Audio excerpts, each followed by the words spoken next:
तो फिलहाल अभी टाइम निकालने के बाद मैं दादा से कुछ बातें करूंगा वर्कशॉप के बारे में। तो नमस्कार दादा। नमस्कार। और कैसे हो, बाकी सब ठीक है? सब ठीक है। तो दादा इस साल कैसा हुआ परेल में आना आपका? बहुत साल मतलब से कोशिश। कोशिश था कि यहाँ पे आना चाहिए। अच्छा अच्छा अच्छा। अभी थोड़ा सा इतने साल घन संकुल में काम करने के बाद हाँ हाँ। थोड़ा अलग से एक्सपीरियंस वजह से अच्छा अच्छा। 2015 2017 में मैं यहाँ पे था। गण ये संकुल में। हाँ नहीं, यहाँ पे परे वर्कशॉप अच्छा, में था। परेल में थे, अच्छा। विजय सेठ ने लाया था। हाँ उसके हाँ। बाद में फिर मैं घन संकुल चला गया। हाँ हाँ। तो सोचा था कि 1-2 साल भी अपन यहाँ पे करना चाहिए। अच्छा। तो ये साल चांस दिया। मेरे दोस्त थे हाँ हाँ। सिद्धेश, अपना नीलेश विधाते, हाँ हाँ। बंटी पोएकर, सिद्धेश, अच्छा अच्छा। ये लोग ने सपोर्ट किया मुझे। करके आप आ और गए यहाँ थे। पे मुझे जगह भी मिला, अच्छा। आ गया मैं। तो दादा जब भी आपने जर्नी चालू किया था, आपने स्टार्ट किया था, तो जब भी आपने कितना हाइट का मूर्ति बनाया था स्टार्टिंग में, जब भी कितने फुट तक की बनाया था? 2010 में मेरा पहला जर्नी था, मेरा हाँ पहला वर्कशॉप था। हाँ हाँ। और तभी मेरे पास 6 छोटे से छोटे 5 फुट हाँ, का मूर्ति था। लास्ट से लास्ट, और हाँ। बड़े से बड़ा मेरा ज्यादा से ज्यादा हाँ। एक 14 फीट की एक ही मूर्ति थी। और आज आपका परेल में कितना हाइट, मतलब 2025 में कितना रहने वाला है? ये लास्ट हाइट मेरा लास्ट ये साल तो 24 या 25 फुट लास्ट चौबीस है। पच्चीस अच्छा उसके अच्छा। ऊपर तो मेरा मैं उसके मूर्ति नहीं ऊपर नहीं। है। तो वो टाइम आपके पास कितने सारे वर्कर थे जब भी आपने स्टार्ट किया था, और आज कितने? तो वो टाइम पे मेरा 2 ही जन थे। अच्छा, दो और जन से स्टार्ट और किया था मैं आपने? एक था, और 1-2 छोटे लड़के लोग थे। अच्छा अच्छा। ये 4-5 जन थे हम लोग। हाँ। और हम लोग सब लोग मिल के 11 मूर्ति बनाए अरे फर्स्ट वाह, ईयर। अच्छा है। और आज मेरे पास एक 95 मूर्ति है ये साल। और वर्कर आपके पास कितने हैं? अभी मेरे पास 46 अरे लोग वाह। हैं अभी कारखाने में अच्छा अवेलेबल। अच्छा, आने वाले टाइम शायद और भी बढ़ेंगे, मूर्ति अगर बढ़ेगी तो। हाँ नहीं, मूर्ति बढ़ा के और आदमी लोग बढ़ा के कुछ होता नहीं है, हाँ काम हाँ। भी होना चाहिए। बरोबर नहीं बरोबर। तो वर्कर लोग बहुत है और काम कुछ होगा नहीं। बरोबर काम निकलेगा नहीं तो मतलब नहीं है। बरोबर। और काम उनसे लेना भी चाहिए। बरोबर। सबको टाइम टाइम पे सब संभालना भी पड़ता है। हर एक चीज देखना पड़ता हर है, एक चीज मतलब। देखना पड़ता है, पगार उनका टाइम पे देना चाहिए। हम्म। और उनका व्यवहार अच्छा होना चाहिए, तो बरोबर बरोबर। कारीगर अपने पास रहते हैं। बरोबर बरोबर। और उसके बाद जो अभी मंडल आ रहे हैं, जो मतलब बुकिंग के लिए, आप बुकिंग चालू रखे हो बंद कर दिए? आपने तो देखा रहेगा, आपके हाँ सामने हाँ, ही देखा सुबह ही से रहेगा। कितने मंडल लोगों में हाँ ना हाँ। बोल चुका हूँ। बरोबर अभी बरोबर। एक गए हफ्ते में, पूरा एक हफ्ते में 50 से 60 मंडल मैंने छोड़ दिया। छोड़ दिए। क्योंकि मेरे यहाँ पे जगह नहीं है। जगह का और प्रॉब्लम 90 है। के ऊपर मूर्ति चली गई है। अच्छा अच्छा तो अच्छा। मेरे को मूर्ति खड़ा करना है, आपने देखा रहेगा बरोबर कितना बरोबर। फास्ट काम चल रहा है, और डे नाइट देखा कर रहा हूँ देखा, मैं। हाँ, बरोबर बरोबर। और हम लोग 45-46 जन यहाँ पे अभी डे नाइट काम कर रहे हैं, और क्योंकि दिन भी कम बचा है। पहला जो आगमन होने वाला है, वो मूर्ति भी काम चालू है उसका? 6 पहला तारीख। जो आगमन है हाँ हाँ। वो अगले संडे 6 जुलाई को 6 है। जुलाई को है। और उसका काम अभी लगभग होने आया है। अच्छा अच्छा। अभी 1-2 दिन में उसका पेंटिंग भी चालू हो जाएगा। और बरोबर। नेक्स्ट सैटरडे संडे तक वो मूर्ति रेडी होके निकल जाएगी, सूरत की मूर्ति। अच्छा अच्छा। और पीओपी बैन का जो मुद्दा था, उसके बारे में कुछ 2 लाइन। पीओपी के बारे में यही बोलूंगा हाँ कि सरकार को धन्यवाद बोलता हूँ कि हाँ। उन्होंने अपना मूर्तिकार के लिए सपोर्ट किया। हाँ, आशीष जी आशीष शेलार है, उन्होंने सपोर्ट किया। हाँ। और हमारे जितनी भी टीम है, हम्म। समिति है, संगठन है, जो भी है मूर्तिकार के है, वो लोग ने हर हर राज्यों में वो लोग ने अपने अपने तरीके से सपोर्ट किया, बरोबर। मेहनत की।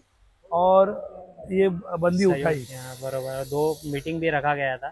फिर उसके बाद मतलब परेल में एक रखा था, नरे पार्क में रखा, फिर उसके बाद उसके बाजू में रखा था। फिर मतलब कोर्ट तक फैसला चले गया था। बरोबर है। अभी जो कल जो फैसला आएगा वो बहुत अच्छा आने वाला है, शायद सुनने में आया। अच्छा तो आएगा डेफिनेटली। अगर पीओपी का बंदी उठाया हाँ हाँ। तो विसर्जन का भी कोई होगा। हाँ हाँ और हाँ, गणपति आप अगर कर सकते हैं तो पूरा निभा भी सकते हैं। बरोबर बरोबर इसके हम जरूरी। लोग सब गणपति पे छोड़े हुए हैं। हाँ हमको पता है रिजल्ट अपने वजह से लगेगा। आशीष जी शेलार है, अपने मुख्यमंत्री जो है देवेंद्र फडणवीस, हाँ, वो हर विसर्जन। अपन को सपोर्ट कर रहे हैं हम्म। कि गणपति अपना होना चाहिए। ये अपने जो बड़ी बड़ी गणपति की जो शान है, मुंबई की शान है, वो बरोबर होना बरोबर। चाहिए। और वही अपनी पहचान है। बरोबर है, और मुंबई हर का। बच्चे लोग से लेके बड़े बूढ़े तक सबको गणेश उत्सव बहुत बहुत पसंद है। बहुत प्यारा लगता है। और उसके बिना अपन को जमता नहीं नहीं है। जमता है, तो बराबर। इसके से ये होगा तो अपनी परंपरा चलेगी। हम लोग बराबर। एकजुट रहेंगे और उत्साह एक साथ मनाएंगे। उत्साहिकता रहेगी। और आगे अपने बाद जो आने वाली पीढ़ी है वो भी उनको भी वैसे कुछ करेंगे। सीखने मिलेगा। बरोबर बरोबर। लेकिन आने वाले पीढ़ी आजकल तो ये सब में ज़्यादा ध्यान नहीं देती। नहीं, उनको। लगता है हमें कि बहुत सारे लोग ध्यान देते नहीं है। हाँ, लेकिन ये जगह पे अगर आधे लोग तो इंटरनेट के जमाने में चले गए, बरोबर बरोबर, हाँ। मतलब पूरे सोशल वेस्ट ऑफ, मीडिया हाँ वगैरह। वेस्ट ऑफ हो गए। वो लोग खुद का भी टाइम वेस्ट कर रहे हैं और खुद का करियर का भी टाइम वेस्ट कर रहे हैं। बराबर। लेकिन जो गणपति को जानता है, गणपति की शुरुआत। पूजा अर्चना करता है, बहुत सारे लोग हैं ऐसे कि हम्म। अभी भी बहुत भक्ति है उनकी। ये गणपति को बहुत मानते हैं, ये इसका काम करते हैं, अच्छे अच्छे जॉब पे जाके भी हम्म। इसमें सीखना चाहते हैं। उसका ड्राइंग करना चाहते हैं, मतलब बहुत बराबर। सारी चीज़ों नए नए अपडेट आ चुके हैं, हर एक मतलब जो हर नए एक हर एक बराबर स्केच वाले आ गए बहुत आगे सारे अभी मार्केट में, अच्छे अच्छे मतलब स्केच वगैरह बना रहे हैं। आगे आगे तो इस बराबर। साल आपका जो स्पेशल मूर्ति कौन सा होने वाला है, कुछ स्पेशल बता मूर्ति सकते, अभी बहुत जो है, बोल नहीं लेकिन सकते? एक 5-6 मूर्ति है, लेकिन अभी फिलहाल अच्छा, नाम नहीं जब बताऊंगा। आगमन होएगा तभी मतलब मन में पता देखने चलेगा, मिलेगा। ऐसा 2-3 मूर्ति है, लेकिन क्या होता है हम इसका नाम लेंगे तो इसको बराबर, बुरा हाँ लगता हाँ, है। बराबर बराबर हर कोई मूर्ति स्पेशल है, बराबर। लेकिन अलग स्पेशल एक 3-4 मूर्ति है जो एक अलग ही रहेगा देखने जैसे, आने वाले टाइम वो भी देखने मिल जाएगा देखने आगे। मिलेगा। राइट, तो दादा धन्यवाद इतना कीमती समय देने के लिए। Thank you. तो मिलेंगे अब सीधा आगमन में। तो साथ में अभी दादा बैठे हैं यहाँ पे दादा के साथ। तो क्या बोलना चाहते हो, आप लोग की दोस्ती कभी से है? दोस्ती अरुण दत्ते और मेरी दोस्ती ये 2010 से हुई है। 2010 से जब से मैं कुर्ला के राजा में था, एक कार्यकर्ता था। कार्यकर्ता थे। हाँ, कार्यकर्ता था। हमने गणपति बुक करने का सोचा कि अरुण दत्ते के पास जाएंगे, जब उनका वर्कशॉप था प्रतीक्षा नगर में। बरोबर दादा, प्रतीक्षा नगर में था उनका वर्कशॉप। तभी मेरा उनसे भेंट हुआ था। तभी दादा एक सिंपल लड़का था, एकदम ऐसा पतला, बड़े बड़े बाल, सिंपल था, एकदम सिंपल था। हाँ, तभी उनके पास ना कम मूर्ति, मतलब ज्यादा मूर्ति थे मगर वो कम स्पेस में बनाते थे। ओके, वो कम स्पेस में बनाते, तब से मेरी दोस्ती है उनसे, अभी तक दोस्ती है। तो उसके बाद वो 2000 किती ला था, 2015 ला इकडे आला था, नहीं 17 17 ला परेल वर्कशॉप में है। तो उन्होंने भी थोड़े गणपति किए इधर पे, तब यहाँ से मूव ऑन होके वो वापस गणेशंकुल में गए। गणेशंकुल में भी उन्होंने किया 4-5 साल। तब अभी रिक्वायरमेंट कैसे हो गया, मंडल को चाहिए बड़ा गणपति। अभी दादा के पास रिक्वायरमेंट ज्यादा हो गया है, वर्कर ज्यादा हो गया है, स्पेस ज्यादा चाहिए। देखो क्या होता है ना, क्वालिटी हम वर्क करते हैं, उसके लिए हमें एक जेन्युइन वर्क चाहिए रहता है कि हाँ एक क्वालिटी वर्क है। उधर कैसा छोटे जिसमें नहीं होता है सब मैनेज, पाणी भी उधरी सब। अभी एक ऐसा था कि दादा लास्ट टाइम मुझे बोला था की माझं स्वप्न आहे की मला मोठी जागा पाहिजे परेल वर्कशॉप मध्ये, बरोबर दादा। उसमें से उसने ये क्रिएट किया है कि हाँ ये पूरा उनका स्वप्न है, पूरा हो गया। अभी देखेंगे एज पर आपका इंटरव्यू, उन्होंने बताया कि 90 मूर्तिज है, अप्रोक्स 90 मूर्ति, उतना तो रहेगा ही। और एक चीज बताना चाहूंगा, दादा का आए ना तुला परमिशन, अभी दादा के घर में थोड़ा सा प्रॉब्लम हो गया, उनके भाई गुजर गए, मगर तभी भी वो यहाँ पे है, काम कर रहे, क्यों उनके ऊपर रिस्पॉन्सिबिलिटी है पूरा मंडल का। हाँ, मगर ये एक ऐसा होता है देखो, जिसपे रिस्पॉन्सिबिलिटी यही सब समझ सकता है, और ये गणपति का काम है, और उनको वो क्वालिटी वर्क देने के लिए इधर आना बहुत जरूरी है। ये सब चीज है। तुला काय सांगायचं याच्यावरती? मला एवढंच सांगायचंय की आज आपण कुठली जिम्मेदारी पार पडत असतो, हा, ही पूर्ण रीतीने पार पडली पाहिजे। बरोबर। कारण आपण ज्या गोष्टीमध्ये आता आहे सध्या गणपतीच्या क्षेत्रामध्ये, हा, त्याच्यातही अख्ख्या महाराष्ट्राचं एक लक्ष आहे. लक्ष असतं, हा, आणि प्रत्येकाची एक भावना आणि एक जीव गुंतलेला असतो बरोबर गणपतीमध्ये। बरोबर बरोबर। आणि आपण आपले दुःख थोडे सावरून, दुःख थोडे बाजूला करून हा, आपण आपली जी जिम्मेदारी ती पूर्णपणे पार पाडली पाहिजे। बरोबर, कारण शेवटी हा खेळ खंडोबाचा हे नाहीये, करेक्ट आहे। शेवटी कुठे भावनेचा विचार आहे, हा, आणि व्यावसायिकचा विचार बघायला गेलो तर आपण एवढे पैसे गुंतवलेत, बरोबर एवढे वर्कर आपल्या भरोश्यावरती काम करतात, बरोबर। आणि आज महाराष्ट्रामध्ये जेवढे मंडळ आहेत हा, ते आपल्या विश्वासावरती आपल्याकडे गणपती बुक करतात, बरोबर। त्याच्यामुळे त्यांचा विश्वासघात होऊ नये, हा, त्यांचा विश्वास तुटू नये, त्यांच्या मूर्त्या व्यवस्थितपणे पार बरोबर पडाव्या, बरोबर। चांगल्या रीतीने इथून बाहेर पडाव्या, हा, ही जिम्मेदारी आपली आपण घेतलेली असते। बरोबर ती पार पडण्यासाठी आपल्या आयुष्यात कुठलीही दुःख होऊ दे, त्या बरोबर कुठल्याही गोष्टी घडू दे, उद्या काय बरोबर। आपला पाय तुटला, हात तुटला, ताप आला, हे बरोबर. आलं, घरात काही प्रॉब्लेम झाल्या, हा, तर ते सगळं थोडं बाजूला ठेवून आपल्याला हा. ही गोष्ट इथे येऊन आपल्याला पार पडावी लागते। बरोबर। त्याच्यासाठी मी नेहमी प्रयत्न करत असतो हम्म. की स्वतःला कसं करून सांभाळून आपण आपल्या गोष्टी पार पडू शकतो, आणि गणपतीला विनंती करत असतो हा, की माझ्या वर्कर आणि मला हा, नेहमी तब्येतीने आणि ह्याच्यानी चांगलं राहू दे, हा, आणि चांगली तब्येतीची हे गोष्टी चांगल्या राहून बरोबर की आम्हाला कोणाला आजारी पाडून देऊ नये, बरोबर। कारण खूप जिम्मेदारीचं काम आहे, हा, आणि गणपती चांगल्या रीतीने आमच्याकडून करून घ्यावा, हा, गणपती बाप्पाकडे हीच विनंती असते। बरोबर। आता एक गोष्ट अजून आहे की दरवर्षी आपण जसे मूर्ती आपण बुक करायला जातो की प्राइस वर खाली होते। फक्त मला एक गोष्ट सांगायची की आपण दरवर्षी जसे सगळ्यांचे रेट वाढतात हा तसं त्या पद्धतीने तू वाढवतोस, हा ते कुठून तू असं नाही की मला एवढे पाहिजे। बरोबर आहे। कारण की कसं असतं मित्रांनो, आजकाल पीओपीचे रेट वाढलेले आहेत आणि कारखान्याचे पण रेट वाढले आहेत। वर्करचा पण दर वर्षाला पगार वाढतो जसा आपला वाढतो, बरोबर आहे ना। तो त्या पद्धतीने त्या मूर्तीचे रेट लावलेले असतात। कुठलाही मूर्तिकार असंच एका मूर्तीचे जास्त रेट वाढू नाही देत, कारण की त्याच्या पाठी काहीतरी आहे, फायनान्स असतो, सगळ्या गोष्टी असतात। खर्च असतो सगळा, म्हणजे त्यांना पगार पण द्यायचा एकेकाचा, पण सगळ्यांचे कसं असतं, एक चांगला तुम्हाला वर्कर हवं असेल, क्वालिटी काम हवं असेल, त्या क्वालिटी वर्कला पैसे पण तेवढे द्यावे लागतात वर्करला, मोजावे लागतं, बरोबर. बरोबर ना. कारण की आपण बोलतो मला दादा अशीच मूर्ती पाहिजे छान दिसणारी, पण त्यासाठी एक बोलतात ना छान गणपतीला छान सुंदरता देणारा एक वर्कर पण लागतो, पण त्याप्रमाणे त्याला पैसे द्यावे लागतात. म्हणून एक असं आहे ना की या गोष्टीला संबंध फार महत्वाचा आहे मंडळाने, बरोबर. आणि एक गोष्ट आहे की दादाच्या म्हणजे जिथे मूर्ती बुकिंग होते तिथे स्केच आर्टिस्ट पण आता बसलेत, जे लहान मुलं आहेत. दादा त्यांना पण प्रोत्साहन, दादा त्याबद्दल काय बोलशील, जे लहान मुलं आहेत? आता माझ्याकडे आता एक 11 वर्षाचा मुलगा आहे, 9 वर्षाचा मुलगा आहे, 16 वर्षाचा मुलगा आहे. म्हणजे एवढी लहान 9-9 वर्षापासून ते 30-30 वर्षापर्यंत मुलं माझ्याकडे आता आर्टिस्ट म्हणून असे बसलेत. त्याला चित्र काढत असतात, दाखवत असतात की असं दादा मी असं काढलंय, मी तसं काढलंय. मी त्यांना गायडन्स करत असतो आणि कुठलंही मंडळ आलं की त्यांचे स्केच दाखवतो की बघा या पोराला प्रोत्साहन द्या, तुम्हाला आवडली तर ती मूर्ती आपण बनवू. तर त्यांनाही बरं वाटतं की माझी मूर्ती दादा बनवतोय. आणि असे करून तुम्ही कधी या माझ्या कारखाना बघा, 3-4 पोरं चित्र काढत बसलेले असतात. हे बरोबर बोललात. त्यांच्या आता पण आपण जिथे मूर्ती बुकिंग करतो ते 1-2 जण तर आहेच स्केच आर्टिस्ट, ते बसलेले पण असतात. आता दादा मला एक गोष्ट सांग, या वर्षी तुझ्या संकल्पनेने कुठली मूर्ती तू साकारतोयस, म्हणजे तुझ्या की हा बाबा मंडळाला तो बोलते की हा बाबा तू देशील ते तू या ती कुठली मूर्ती? असे बरेच मूर्ती आहेत, पण एक अशी मूर्ती आहे की त्यांनी ना मूर्ती कुठली बनवतोय आणि काय नाही, फक्त त्यांनी एवढं सांगितलं की आमचं 75 इयर आहे. कुर्ल्याचा आता एक मला सांग, आता तू 2025 गणेशोत्सवाबद्दल काय म्हणशील? 2025 थोडक्यात सांग, गणेशोत्सवाबद्दल काय बोलशील?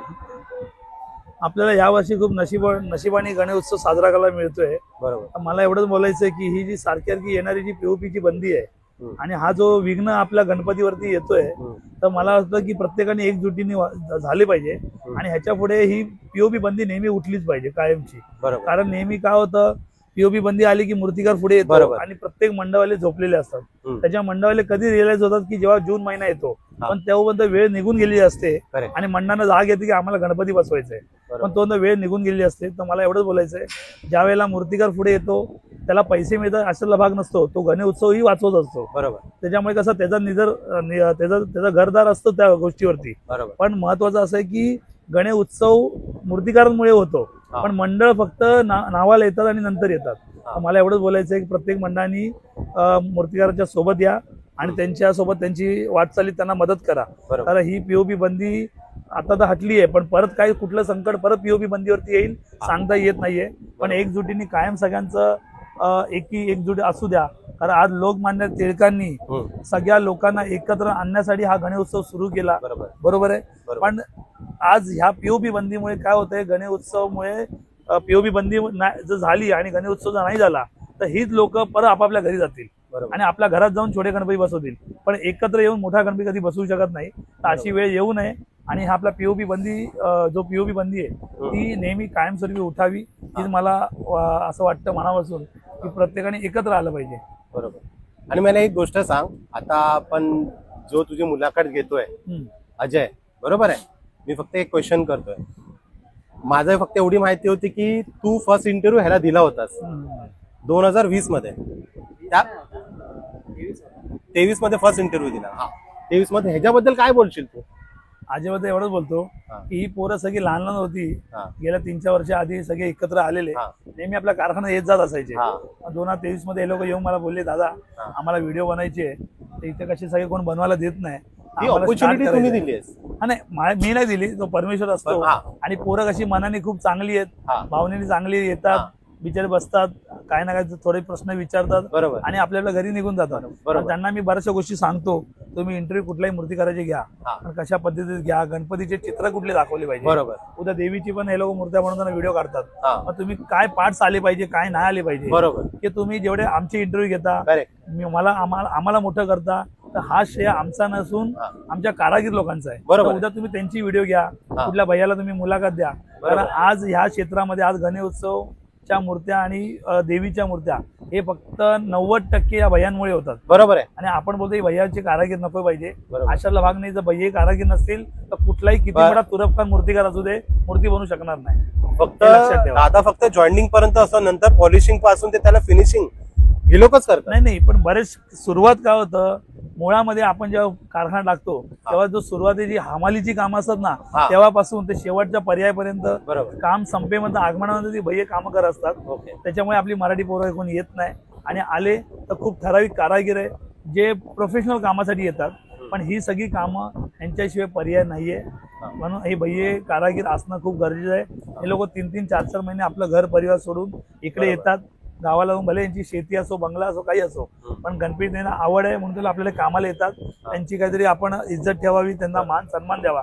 आणि प्रत्येक इथे मंडळवाले येतात किंवा कुठलेही लोक येतात त्यांनी त्यांना तुच्छ समजू नये, उलट बोलू नये. कारण मी बऱ्याच वेळा असं पाहिलंय की कोण भैया असेल तर तो कोणतरी येतो बाहेरून, हे क्या रे, म्हणजे त्याला शिव्यागाळी करतात किंवा त्या भैयांना काहीतरी उलटून पुलटून बोलतात. तर या गोष्टी करू नये. तर त्यांच्यामुळे आपला उत्सव चाललाय, ते कारागीर आहेत म्हणून. आता जर आपल्या लोकांमध्ये हिंमत असेल तर मला सांगा, आता मी 10 पोरं 15 पोरं कामा ठेवायला तयार आहे मराठी पोरांची, पण कोणाची ताकद नाहीये. आज 2 दिवस करतील, 15 दिवशी सुट्टी गेली, सर्दी झाली, डोकं दुखते, पाठ दुखते, ही त्यांची कारणं असतात. तर असं नाही बोलत की मराठी पोरं हे नाहीये, खूप मेहनती आहेत. पण मला असं वाटतं की ह्या क्षेत्रात कुठेतरी यावं. प्रत्येकाने दिवस आता मेहनत करून कष्ट करून तुम्ही मोठा व्हावा, पण ह्यांचा पण रिस्पेक्ट तेवढाच ठेवावा. आणि तुम्ही जे इंटरव्ह्यू घेता, जे ब्लॉग्स घेतात, ह्यांचे पण कारागीर लोकांचे पण ब्लॉग्स घ्या. त्यांना विचार की तुम लोग परिवार छोड़ के कैसे आते हो, काय करता तुम्ही, गावाला काय करता, इथे कसे येतात, शेत तुमचं चांगलं आहे का, तुम्हाला व्यवस्थित पैसे मिळतात का, तुमचं घर निवार कसं चालतात, गणपती तुमची आवड आहे का, हे तुम्ही प्रश्न आजारी पण पडतात. म्हणजे कसं खूप आजारी असतात तरी भरपूर. आणि काय साधं आजच्या तारखेत साधं गोष्ट नाहीये की घरदार सोडून बाहेर कुठेतरी आंघोळी करणं. बाहेर एकाच बाथरूम मध्ये 50 लोक संडासला जातात. आपण तर जाऊ शकत नाही, तुम्हालाही माहिती आहे. तर आपण एकाच दिवशी कधी अर्जंट असेल तर करतो, इतर वेळेला आपण शक्यतो मोस्टली आपण आपला स्वतः वापर करतो. पण हे लोक आज 3-3, 4-4 महिने या गोष्टी स्वतः वापरतात. कुठेही आंघोळ करतात, कशीही राहतात, कुठे जिथे भेटेल तिथे झोपतात. फॅन असो या नसो, लाईट असो या नसो, तिथे झोपतात आणि आपले गणपती पूर्ण करून देतात. त्याच्यामुळे आज ते लोक आहेत म्हणून आज आपलं नाव झालंय आणि आपण आहोत. त्यांच्यामुळे आज आपला व्यवसाय चालू आहे, त्यांच्यामुळे आपला गणेश उत्सव चालू आहे. म्हणून मी सगळ्यात पहिलं श्रेय म्हणजे माझ्या कारागीर लोकांचा देतो, माझ्या वर्करांचा देतो. त्यांना मी आपला भाव म्हणून, एक आपली फॅमिली समजून मी त्यांचं काम करतो. बरोबर. आणि मग आता तुझी बुकिंग आता क्लोज झाली आहे, बंद झाली, त्याबद्दल काय बोलशील बुकिंग बद्दल? कारण की मंडळ येत आहेत, आम्ही बघतोय आता तरी. नाही, मंडळांना एवढीच विनंती आहे की या वर्षी तरी आपली बुकिंग क्लोज झाली आहे, तर तुम्ही शक्यतो पुढच्या वर्षी जानेवारी मागी गणपतीनंतर तुम्ही या. आणि आता शक्यतो येऊ नका, माझी बुकिंग खरंच खूप बंद झाली आणि जागाही नाहीये माझ्याकडे आणि वेळही शिल्लक नाहीये. बरोबर. कारागीर खूप आहेत पण वेळ नाहीये. ओके, थँक्यू दादा, मुलाखत दिल्याबद्दल. धन्यवाद.